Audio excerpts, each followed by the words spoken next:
नमस्कार, आप देख रहे हैं समाचार 24 प्लस। मैं हूं आपके साथ पीयूष और इस वक्त हम मौजूद हैं नेवसराय इंद्र एनक्लेव। जैसे कि आप देख सकते हैं इस वक्त हम मौजूद हैं शांति रत्न फाउंडेशन, जो कि पिछले 8 वर्षों से ड्रग एब्यूज़, ड्रग एडिक्ट लोगों को बचाता है इन सब से। और इनके रिहेबिलिटेशन सेंटर 8 जगह पे अलग अलग क्षेत्रों में खुले हुए हैं, जो कि ये बहुत अच्छा काम कर रहे हैं। और इन्होंने कई बच्चों को, कई ऐसे अनगिनत बच्चे हैं जिनको इस परेशानी, इस बीमारी से नशा मुक्त किया है। और काफ़ी अच्छा इनका चलन है जो इन्होंने चलाया है, नए बच्चों को नई ज़िंदगी नए तरीके से देते हैं। इनके जो फाउंडर हैं उनका नाम है इंद्रजीत गुरुजी, जिन्हें मानते हैं, जिन्हें साक्षात भगवान की तरह बच्चे पूछते हैं, लोग पूछते हैं, जिन्होंने नशा मुक्ति से इन्हें बाहर निकाला है। जो बच्चे नशे में इतना पड़े हुए थे, जिनको ज़िंदगी नहीं दिखती थी, उन्हें नई ज़िंदगी, नया आसरा दिया है।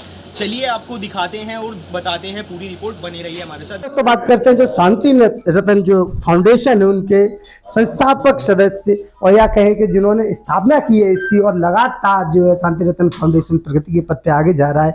और इसकी 8वीं ब्रांच नेवसराय इग्नू के सामने जो खोली गई है, इस विषय पर चर्चा करेंगे हम शांति रतन फाउंडेशन के जो डायरेक्टर हैं इंद्रजीत सिंह जी से। सर, कैसा महसूस हो रहा है, आप जो है लगातार जो है शांति रतन फाउंडेशन ब्रांचेस खोल रहा है, ये ब्रांचेस खोल कहाँ रहा है और कैसे एरिया में खोल रहा है? आपको इससे पहले जो है ब्रांचेस खोलने के पहले सर्च करते हैं, क्या है, कुछ बताइए दर्शकों को।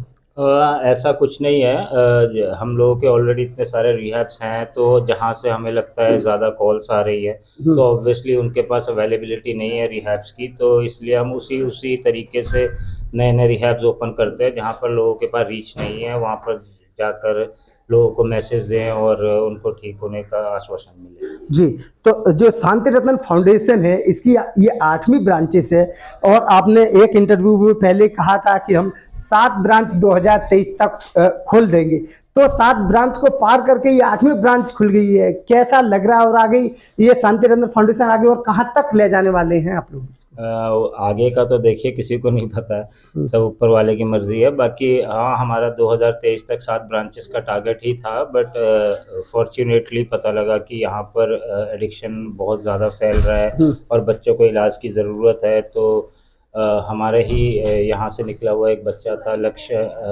जिसको की ज़रूरत थी और बच्चों को मैसेज देने की। हमारा एक्चुअली पैटर्न यही है, हमारे यहाँ से जो बच्चे ठीक होते हैं हम कोशिश करते हैं वो आगे भी मैसेज दें, तो इसलिए ये लक्ष्य को एक मौका दिया है कि वो आगे भी बच्चों को मैसेज दे और ठीक करने की कोशिश। बिल्कुल बिल्कुल, हमारे पास लक्ष्य आया था लगभग 3 साल पहले, जो कि खुद सफरिंग एडिक्ट था। उसके बाद वो उसका ट्रीटमेंट हुआ, वो ठीक हुआ, उसने रिस्पॉन्सिबिलिटीज़ उठाई, उसने साबित किया कि वो इस लायक है, इसलिए उसके ऊपर ये भरोसा दिखाते हुए ये ब्रांच उसको हैंड ओवर किया। तो अभी इस ब्रांच जो है आज इसकी ओपनिंग है, आप क्या एक्सपेक्टेशन करते हैं लक्ष्य से कि इस ब्रांच इसको कहाँ तक लेके जाएगा?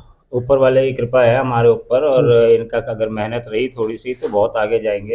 और जब से हम लोग आए हैं लगातार कॉल्स आ रही है पेशेंट के लिए, लगातार एडमिशन्स हो रहे हैं। होपफुली जल्दी से जल्दी हम लोग उस मुकाम पे पहुंचे जो हमने टारगेट सेट किया है। अब मेरा अंतिम सवाल है आपसे कि आपने जो 7 ब्रांचेस की जो कही थी बात की 2023 तक खुलेगी, 8 ब्रांच हो गई हैं, क्या 2023 में अभी भी और काफ़ी समय बचा हुआ है? क्या उम्मीद की जाए कि और भी खुल सकती हैं अभी तक?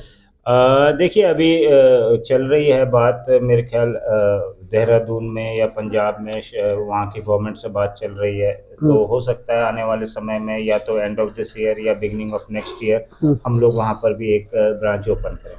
मतलब दिल्ली से बाहर भी आप अपनी ब्रांच जो है अन्य शहरों में करने के बारे में सोच रहे हो? हाँ, ऑलरेडी हमारी यूपी में 2 ब्रांचेज हैं, तो जहाँ से ज़्यादा कॉल्स आती है, जैसे मैंने आपको बताया, जहाँ हमें लगता है कि लोगों को प्रॉपर ट्रीटमेंट नहीं मिल पा रहा है, प्रॉपर तरीका नहीं पता है नशे से बचने का, हम लोग वहाँ जा कर के अवेयरनेस करने की कोशिश करते हैं। अच्छा, जो दर्शक आपको देख रहे हैं क्या संदेश देंगे, और जो वो ऐसे कुछ पेरेंट्स आपको देख रहे हैं जिनके बच्चे नशे की तरफ जा रहे हैं, उनको क्या सजेशन क्या देंगे? पेरेंट्स के लिए तो यही सजेशन है मेरा कि ज़्यादा से ज़्यादा टाइम देखिए अपने बच्चों के साथ बिताने की कोशिश कीजिए, क्योंकि आज की लाइफ में भाग दौड़ में कहीं ना कहीं बच्चे निगलेक्ट हो रहे हैं, तो गलत कंपनी की तरफ जा रहे हैं। तो उनसे यही अनुरोध है कि बच्चों के साथ कम से कम 1-2 घंटे का समय डेली बिताएं, उनसे बातचीत करें, उनकी डेली की समस्याएं सुने और बोले। और जो यूथ हमारा नशा कर रहा है उनको ये बताना ज़रूरी है कि घबराइए मत, रिहैब तक पहुंचिए, इसका इलाज संभव है। मेरा नाम लक्ष्य है, मैं एक नशेबाज हूँ और मैं इसी से शांति रतन फाउंडेशन ब्रांच से ही क्लीन हूँ। और आज गुरुजी ने मेरे को मौका दिया है कि कुछ करने का, खुश भी हूँ। और गुरुजी ने इतनी बड़ी जिम्मेवारी दी, उसके लिए बहुत बहुत वो भी हूँ गुरुजी का, तो उन्होंने इस लायक समझा और ये जिम्मेदारी मेरे को सौंपी। लक्ष्य मेरा सवाल ये है कि आज से पहले तकरीबन 3 साल पहले आप एक नशेबाज थे और आपने नशा छोड़ा। नशे से पहले आप जो है जब आप घर पे जाते थे या नशा करके जाते थे, उस समय आपको पेरेंट्स को कैसा लगता था, वो आप पे कितना भरोसा करते थे और आज की तारीख में कितना भरोसा करते हैं? उस समय मेरे ऊपर बिल्कुल भरोसा नहीं किया जाता था, क्योंकि मैं मतलब मेरे पास बहाने बहुत सारे थे और मैं बहुत सारे बहानों मार देता था कि आज ये हो गया इसलिए पी ली, आज वो हो गया इसलिए पी ली, और आज मन नहीं लगा, आज डिप्रेशन में हूँ इसलिए पी ली।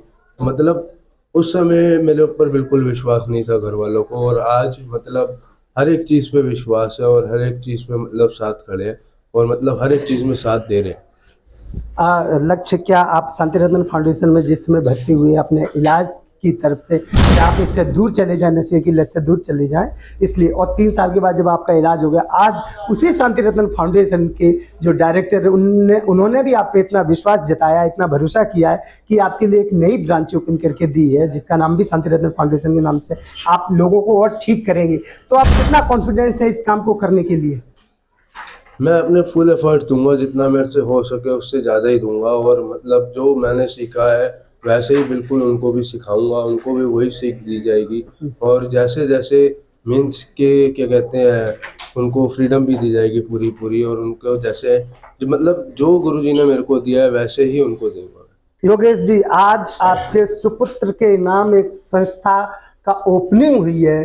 शांति रतन फाउंडेशन ने 8वीं ब्रांच जो लक्ष्य के नाम पर खोल के दी है, कैसा लग रहा है आपको? मुझे बहुत अच्छा लग रहा है, लेकिन पूरा ग्रेटिट्यूड है इंद्र बाबा को, क्योंकि मेरा शुरू से ये विश्वास रहा है कि जो शांति रतन फाउंडेशन से जुड़ा है ना, वो उसको कभी हार नहीं मिलेगी, वो जीतेगा अवश्य, क्योंकि यही भावना इंद्र ने हर एक को दी, और इसीलिए मैं शांति रतन फाउंडेशन से जुड़ा हुआ हूँ।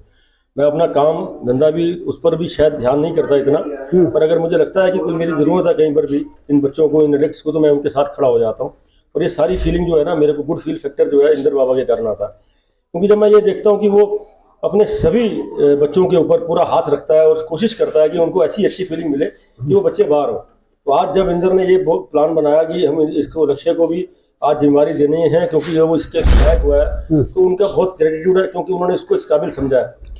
मेरा इसमें कोई ना प्लान था ना मेरा कोई रोल था, बस यकायक उन्होंने प्लान बनाया और 4 दिन के अंदर ये प्रोजेक्ट को रेडी करके खड़ा कर दिया। वो थोड़ा सा बता देखिए, ये जो दर्द है ना, ये वही समझ सकता है कि जिस तन लागे सो तन जाने। और इंग्लिश में कहावत है कि only the wearer knows where the shoe pinches, basically, क्योंकि वो दर्द ही अलग किस्म का है। क्योंकि आप अपने टुकड़े को तिल पर तिल मरते हुए और जीवन से दूर भागते हुए जब देखते हो ना, तो आज भी वो फीलिंग आती है।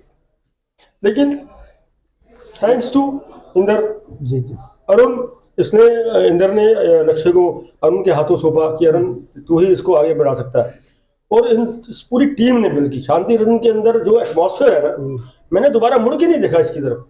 एक बार ट्रीटमेंट लिया और उसके बाद मतलब ये उसमें उनके साथ लगा ही रहा, और उन्होंने छोड़ा नहीं। सबसे बड़ी इंपॉर्टेंट क्या है कि वो किसी बच्चे को छोड़ते नहीं।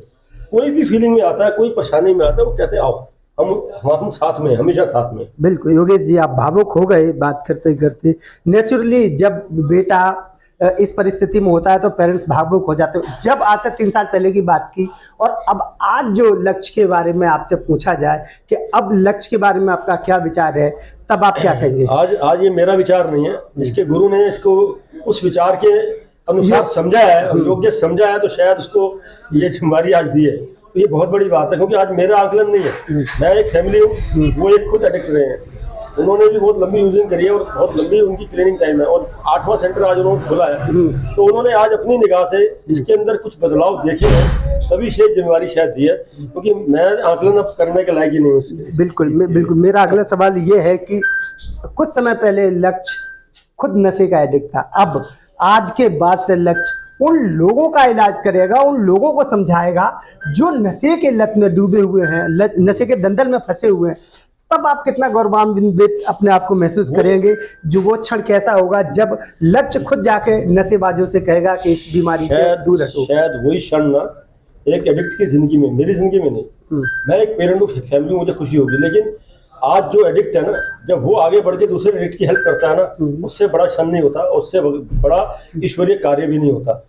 तो मैंने तो जब मुझे मालूम चला मैं यहाँ आया हूँ, तो जो यहाँ के पेशेंट्स भी हैं, मैंने उनको भी एक ही बात कही है कि हम सेवा के लिए आए हैं और हमने तुम्हारे ऊपर प्रयास ही करना है, हमें तुमसे कुछ नहीं चाहिए। हमें तुम्हारा बचपना, तुम्हारी जवानी, तुम्हारा पिता माँ, तुम्हारे अंदर का जो एक पति है जिसके अंदर कोई भाई है, हमें उसको पैदा करना, हमने उसको जागरूक करना। यही हमारा, इसको भी मेरा कहना है कि उनको उनकी फैमिली दो, उनको उनका जीवन दो, बस, और हमें कुछ नहीं चाहिए। आप उन दर्शकों को क्या कहेंगे और लक्ष्य को क्या कहेंगे आप हमारे चैनल के माध्यम से? मैं इतना ही कहूँगा कि जो भी इंसान अपने गुरु का ग्रेटिट्यूड फील करेगा, अपनी संस्था का ग्रेटिट्यूड फील करेगा, वो जीवन में आगे बढ़ेगा। और जो हमारी ये शांति रत्न फाउंडेशन का एक सोल, लव एंड केयर, बस मुझे इनको इतना ही कहना है कि लव एंड केयर के माध्यम से जो हमारा शांति रत्न का शुरू से तरीका रहा है, उससे पेशेंट्स को ठीक करें, उनके साथ 1-to-1 करें, उन्हें पूरी हिम्मत दें, उन्हें जो उनकी ज़रूरत है उसको पूरी करें, बस मैं इतना ही कहूँगा। आप लक्ष्य की माँ हैं, आपने लक्ष्य को उस समय देखा होगा जब लक्ष्य नशे का आदी था और घर पे आता था, तब आप कैसा फील करते थे लक्ष्य को लेके? जब हमें पता चला तो हम तो बहुत ही हैरान और परेशान हो गए थे कि नशे में इंसान ऐसा भी हमने देखा नहीं था कभी कि मतलब कि जब इसको वो चीज़ नहीं मिलती थी तो वो गुस्सा, घर से निकलना, भाग जाना, बस उसको वही चाहिए और कुछ नहीं चाहिए। उसके लिए हाइपर भी होता था, सब कुछ होता था। इसके पापा ने इसको बहुत कंट्रोल में लिया, लेकिन हमारे तो समझ से बिल्कुल बाहर था, क्योंकि ड्रिंक करते हुए तो हमने लोगों को देखा था, लेकिन इस हालत में हमने, ये हमारी फैमिली में पहला केस है जो हमने देखा।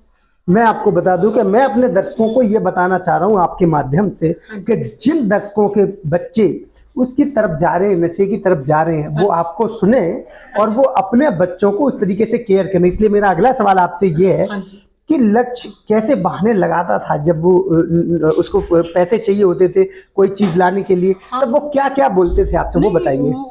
उस चीज़ के लिए बहुत झूठ बोलना, पहले तो हमें समझ नहीं आया, धीरे धीरे हमें समझ आ रहा था झूठ बोलना। जैसे कोई चीज़ 10 रुपए की है तो उसको ज़्यादा में बताना, बहाने से आज मेरे को ये खाना है, वो नहीं खा के वो चीज़ लेना, ये सब करना। उससे फिर धीरे धीरे समझ आने लगी कि नहीं, ये कुछ गलत हो रहा है। लेकिन मैं सभी पेरेंट्स से एक रिक्वेस्ट करूँगी कि ये जो रिहैब्स होते हैं वहाँ पर अपने बच्चों को ज़रूर भेजना चाहिए, क्योंकि वहाँ पर बहुत सही ट्रीटमेंट होता है। अगर आप सोचते हैं कि हम वहाँ नहीं भेजेंगे, वो जेल है, वहाँ ये होता है, वहाँ ये होता है, आप अपने बच्चे को ऐसे ही देखोगे तो उसकी उम्र कुछ नहीं रह जाएगी उस समय, और आपका घर का जो है वो भी सब खत्म हो जाएगा। यही आप 6 महीने के लिए बच्चे को एक ट्रीटमेंट के लिए भेजते हैं तो वहाँ से आपका बच्चा निखर के निकलता है। उसके बाद आप सोच सकते हैं उसके लिए क्या करना है, क्या नहीं करना है। और अगर आप नहीं सोच सकते, आप नहीं कर सकते, तो जहाँ से बच्चा निकला है वो लोग खुद ही इन बच्चों को स्टैंड करते हैं। लेकिन बच्चे का ट्रीटमेंट ज़रूर कराना चाहिए, मैं सभी पेरेंट्स से बोलूँगी।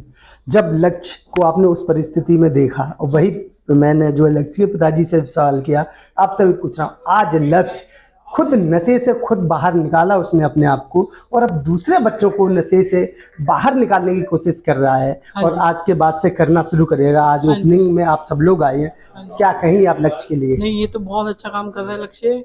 ये इसके साथ जो इसकी पूरी टीम है वो बहुत अच्छा काम इनसे करा रही है। इस फील्ड के निकले हुए बच्चे ही इस चीज़ को संभाल सकते हैं, क्योंकि वो खुद एक्सपीरियंस्ड होते हैं। कोई एक्सपीरियंस्ड बंदा ही इस प्रोग्राम को संभाल सकता है जी।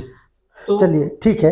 अब मैं अगला सवाल जो है, लक्ष्य की सिस्टर भी हमारे साथ, हालांकि वो बोलेंगे नहीं बोलेंगे, मेरा उनसे सवाल ये रहेगा कि लक्ष्य आपका भाई जब भी वो कोई भी ऐसी बड़े काम कुछ या गलतियां करके आता था तब कुछ ऐप ऐसे जो आपसे कहता हो ये मत बताना मम्मी या पापा को, ये मत रहने दे, ये तू रख ले, तू चुप रहे। आप छोटे हैं या बड़ी? सबसे पहले दर्शकों को ये मैं बताइए। छोटी हूँ लक्ष्य से। तो लक्ष्य जब कभी भी नशा करके आता था, कभी आपसे बोलता था कि आप ये मम्मी को मत बताइए, वो चुप रहे, रहने दे, जान दे, ऐसा कभी हुआ है आपके साथ? नहीं, एक्चुअली हमारे सामने वो करता ही नहीं था, या हमें पता ही नहीं लगने देता था कि वो ऐसे ड्रग्स या किसी चीज का एडिक्शन में था। तो आप जब आपको घर में जब सब लोगों को पता लगने लगा कि हाँ लक्ष्य भी इस तरफ जा रहा है, तब आपने कभी रोकने की कोशिश की? तब उसका बिहेव कैसा रहा आपके प्रति? रोकने की कोशिश डेफिनेटली करी, बट उस टाइम पे सिचुएशन ऐसी थी कि वो खुद भी नहीं समझ पा रहा था कि किस डायरेक्शन में जाए। और उसी के दौरान हम इंदर चाचू के कांटेक्ट में आए, तो हमने उनको रिहैब सेंटर में भेजा। बट आज वो जहाँ भी है हम बहुत प्राउड हैं, and I wish the best for my brother, rise and shine always. मेरा नाम मुस्कान शर्मा है और मैं शांति रत्न फाउंडेशन में फीमेल्स विंग की सेंटर हेड हूँ, साथ में डी एडिक्शन काउंसलर। जी मुस्कान जी, आज आप शांति रत्न फाउंडेशन, जिसकी आपने कहा कि आप महिला की हेड हैं जो, लेकिन आज 8वीं ब्रांच ओपनिंग हुई है, कैसा लग रहा है आपको? ऑब्वियसली बहुत अच्छा लग रहा है। और हमारे सर जो हैं इंदरजीत सिंह, जो फाउंडर है शांति रत्न फाउंडेशन के, उनका रास्ता सिर्फ इतना नहीं है, आगे और भी है, बहुत लंबा है। अच्छा, आपने इंद्रजीत की बात की, तो इंद्रजीत जी का क्या लक्ष्य है? मतलब क्या भारत को नशा मुक्त करने की उन्होंने जो कसम ली है, तो क्या वो कितने उसमें आपके हिसाब से कितना परसेंटेज वो आगे बढ़ चुके हैं इस रास्ते पे? ऐसे मैं परसेंटेज तो नहीं बता सकती, लेकिन देखा जाए तो अभी तक में कई बच्चे क्लीन हो चुके हैं, कई बच्चे, क्योंकि हमारे 8 ब्रांचेस है। मैं सिर्फ इस तरीके से क्लियर कर सकती हूँ कि जितनी भी हमारी ब्रांचेस है, 8 ब्रांचेस हो गई हैं, 8 ब्रांचेस में जितने लोग काम करते हैं, प्रोफेशनल्स को हटाकर, डॉक्टर हो गया, साइकोलॉजिस्ट हो गई, साइकाइट्रिस्ट हो गई, इन लोगों को हटाकर जितना स्टाफ काम करता है, सारे वही बच्चे हैं जो इस बीमारी से निकले। तो अनुमान लगा सकते हैं कि कितने बच्चे ठीक होंगे, क्योंकि 1 से या 2 से तो सेंटर नहीं चल सकता, रिहैब नहीं चल सकता। कम से कम नहीं तो 15 और 20 का तो सिर्फ एक ही सेंटर के अंदर स्टाफ है। और उसके अलावा भी जो बच्चे अपनी लाइफ में आगे बढ़ गए हैं, जॉब्स कर रहे हैं और या अपनी स्टडी कर रहे हैं, अपना पूरा घर संभाल रहे हैं, वो बच्चे और अलग हैं बहुत सारे। देखिए, बीमारी चाहे कोई भी हो, वो जेंडर नहीं देखती। और हम जब नॉर्मल बीमारी होती है, कोई बुखार हो गया, टीबी हो गया, अन्य बीमारियां जो भी, कोई भी टाइफाइड हो गया, कोई भी बीमारी हो गई, जब हम उनका इलाज बराबर करवाते हैं, चाहे वो लड़का हो चाहे वो लड़की हो, उसके अंदर, तो हम इस बीमारी का इलाज बराबर क्यों नहीं करवाते हैं? बिकॉज लोगों के दिमाग में ये मिथ बना हुआ है, लड़कियां इज्जत खराब हो जाएगी, घर का पूरा इज्जत चला जाएगा, मतलब आपका बच्चा मर जाएगा करते करते, उससे बड़ा कुछ भी नहीं है। तो लोगों का दिमाग खुले कि इज्जत खराब नहीं होगी, इज्जत बल्कि ज्यादा बढ़ेगी जब आप अपने बच्चे को उस दलदल में से निकाल कर एक ऐसी जगह पर खड़ा करोगे जहां खड़े होकर वो लोग भी देखेंगे तो उसके बारे में 10 बातें करते थे, आपके बारे में 10 बातें करते थे। और वो जब सक्सेसफुल होगी तो सबके मुंह बंद होंगे। तो वो थोड़ा सा समय सबको सफर, जब वो बच्चा सफर कर रहा है तो फैमिली को भी इतना थोड़ा सा उसका साथ देना चाहिए साथ। कोई जेंडर नहीं देखना चाहिए, चाहे कोई भी जेंडर हो, अगर उसको रिहैब सेंटर में भेज देना चाहिए। आप ये बिल्कुल क्या मैसेज देंगे आप जो ये आज ओपनिंग हुई है लक्ष्य को और लक्ष्य के पेरेंट्स को, क्या कहेंगे? लक्ष्य सारी चीजें फेस करके इतना आगे आया है और आज रिहैब सेंटर को संभालने के लिए इतना सेटल हो गया है कि वो संभाल पाए, और हमारी ब्लेसिंग्स उसके साथ है। वो इतना ज्यादा स्ट्रगल किया, आगे भी करेगा, मुझे पता है वो कुछ करेगा लाइफ में जब इतना कर लिया है तो। और उसकी मदर, फादर और सिस्टर ने उसको सपोर्ट किया है, इसलिए वो कर पाया है। सबसे मेन जो पॉइंट है वो यही है कि फैमिली का सपोर्ट ऐसे बच्चों के साथ बहुत इंपॉर्टेंट होता है। उसके साथ सपोर्ट था, वो यहाँ तक पहुंचा। जिसके साथ सपोर्ट नहीं होता वो नहीं पहुंच पाते। मेरा नाम हीना। हिना जी, आज आप यहाँ पे आई हैं रिएप्स में, जिसको लक्ष्य नाम का लड़का जो है अब आज से लोगों को नशे छुड़वाने का काम करेगा। कैसा लग रहा है आपको यहाँ पे आके? बहुत अच्छा लग रहा है, मतलब इंस्पिरेशन भी मिला है मेरे को देख के ये सब की, मतलब जैसे कि हम पहले एडिक्ट्स थे और धीरे धीरे इम्प्रूवमेंट हो रहा है हम सब में, और हम जो एडिक्ट्स थे और दूसरे एडिक्ट्स को अब रोकने में हम मदद करेंगे, तो बहुत प्राउड फील हो रहा है। लगा ही नहीं था कि कभी नशे को छोड़ के दूसरे लोगों को नशा छुड़वाने में हेल्प करेंगे, तो बहुत अच्छा प्राउड फील हो रहा है देखने से। और पेरेंट्स के सपोर्ट बहुत अच्छा लग रहा है मुझे, यहाँ पे सभी है, उनकी मम्मी बहन पापा, तो बहुत अच्छा लग रहा है।